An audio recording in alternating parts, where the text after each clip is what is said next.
Budi adalah direktur sebuah perusahaan yang telah bekerja selama 12 tahun. Gajinya besar, di atas 100 juta per bulan. Dia pikir tak ada karir yang lebih baik lagi dari apa yang dia kerjakan sekarang. Punya rumah dan 2 mobil. Anak-anaknya sekolah di sekolah terbaik di kota.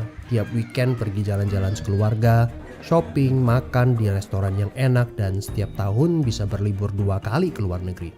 Wow, kehidupan yang nyaman sekali. Tiba-tiba krisis melanda. Perusahaan tempat dia bekerja bangkrut dan Budi kehilangan pekerjaan. Dunia terasa gelap. Karir yang dia bangga-banggakan selama ini lenyap seketika. Yang menjadi masalah, selama ini Budi tidak pernah berpikir untuk memulai bisnis sendiri. Dia pun tak memiliki dana investasi ataupun aset. Budi berpikir, tenanglah, bulan depan bakal terima 100-an juta lagi kok. Gak semua orang harus jadi pengusaha. Jadi karyawan seperti saya juga bisa kaya dan hidup enak. Benar kata pepatah ini. The enemy of great life is a good life. Dia tak menyangka bakal terjadi krisis seperti ini. Padahal tabungan yang dia miliki hanya bisa bertahan 3 bulan saja dan dia tidak punya penghasilan lain sama sekali. Apakah kamu punya teman yang mengalami hal yang sama seperti Budi? Kita harus sadari satu hal. Kita tidak bisa bekerja selamanya karena faktor usia ataupun kesehatan. Ada krisis atau tidak, kita pasti akan berhenti bekerja. Entah karena sudah tua dan dipensiunkan atau karena sakit dan tak sanggup bekerja lagi.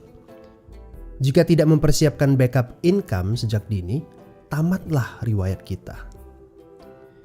Budi bertemu dengan teman lamanya bernama Jason, pengusaha sukses yang saat krisis malah bisnisnya berkembang pesat.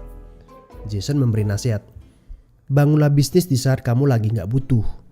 Karena saat butuh seperti ini, kamu sudah punya backup income. Sebenarnya ya Bud, waktu terbaik untuk memulai bisnis adalah beberapa tahun yang lalu. Tapi jangan khawatir, waktu terbaik kedua adalah saat ini. Gak ada kata terlambat. Dari pengalaman Budi, kita belajar bahwa penghasilan yang besar saja tidak cukup jika itu sangat bergantung kepada pekerjaan kita. Sekali kita berhenti bekerja, penghasilan pun ikut berhenti. Pernahkah Anda berpikir bahwa ada konsep yang lebih baik? Perhatikan ini. Kerja untuk membangun aset produktif untuk mendapatkan income. Saat kita nggak bisa bekerja lagi, aset produktif ini akan memberikan passive income. Jadi, jika kamu punya kesempatan untuk memulai bisnis saat ini, pastikan bisnis yang kamu bangun bisa menjadi aset produktif yang memberikan passive income. Kamu harus punya goal beberapa tahun ke depan bisnis kamu sudah bisa jalan sendiri tanpa kamu. Ini namanya autopilot. Apa boleh buat? Krisis memaksa kita untuk berpikir panjang. Tidak cukup hanya sekedar penghasilan besar saja. Setuju? Tapi bagaimana caranya? Apakah ada bisnis yang autopilot? Jika kamu jeli, ada bisnis yang memiliki sistem yang dirancang untuk berkembang sendiri. Misalnya bisnis waralaba seperti Indomaret, Starbucks, McDonald, dan lain-lain. Tapi tenang, yang saya maksudkan bukan bisnis yang membutuhkan modal sebesar membuka kedai kopi Starbucks atau Indomaret. Ini berita gembiranya. Ada bisnis bersistem dengan modal terjangkau. Tapi saya nggak punya pengalaman bisnis sama sekali. Saya seorang pegawai, saya ibu rumah tangga, saya mahasiswa. Apakah punya kesempatan untuk sukses berbisnis? Oh tentu.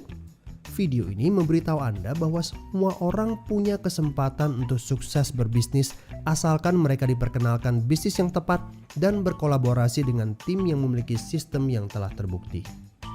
Informasi yang akurat, ini yang Anda butuhkan. Hubungi teman yang mengirimkan video ini kepada Anda. Dia sedang mencari orang yang tepat untuk diajak berkolaborasi di sebuah proyek.